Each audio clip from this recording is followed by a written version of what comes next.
सावन के पावन महीना में एगो बाबा के बहुत प्यारा भजन बा। आप सब लोग सुनी और भजन के आनंद ली।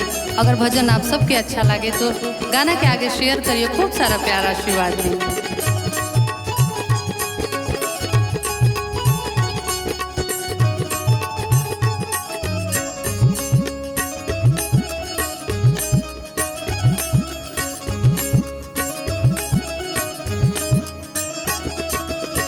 ए नारद मुनि कैसन कैल अगुआई, मन करता कि तहके खूबे गरियाई।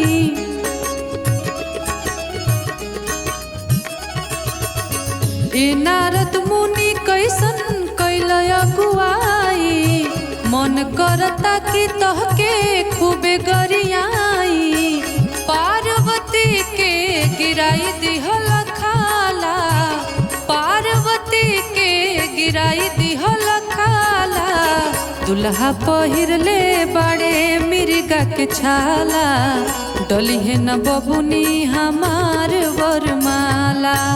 दुल्हा पहिरले बड़े मिर्गा के छाला, डलिहे न बबुनी हमार वरमाला।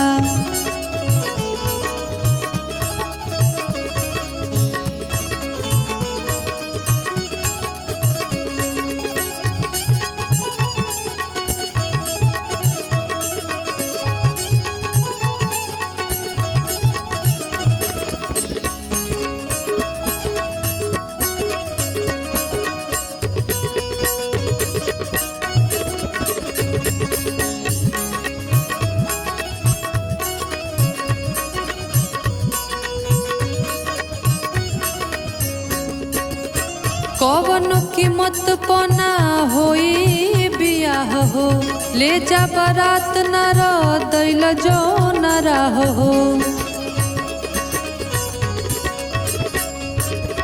कवनो कीमत पना होई बियाह हो, ले जा बारात न दैल जो न हो। सांप बिछी के बजटवा में जाला, सांप बिछी के बजटवा में जाला। दुल्हा पहिरले बड़े मिर्गा के छाला, डलिहे न गौरा हमार वरमाला। दुल्हा पहिरले बड़े मिर्गा के छाला, डलिहे न बबुनी हमार वरमाला।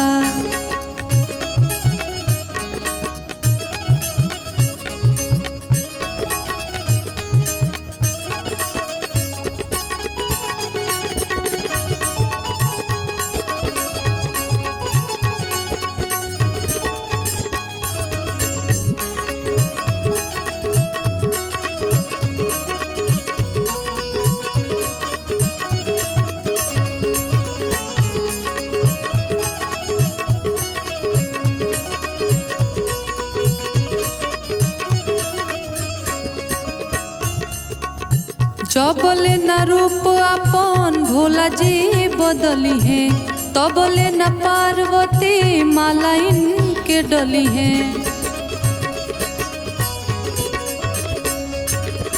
जबले न रूप अपन भोला जी बदली है, तबले न पार्वती मालाइन के डली है। भूतहा बराती से सोनुओ डेराला, भूतहा बराती से सोनुओ डेराला। दुल्हा पहिरले बड़े मिर्गा के छाला, डलिहे न बबुनी हमार वरमाला। दुल्हा पहिरले बड़े मिर्गा के छाला, डलिहे न बबुनी हमार वरमाला। दुल्हा पहिरले बड़े मिर्गा के छाला, डलिहे न बबुनी हमार वरमाला।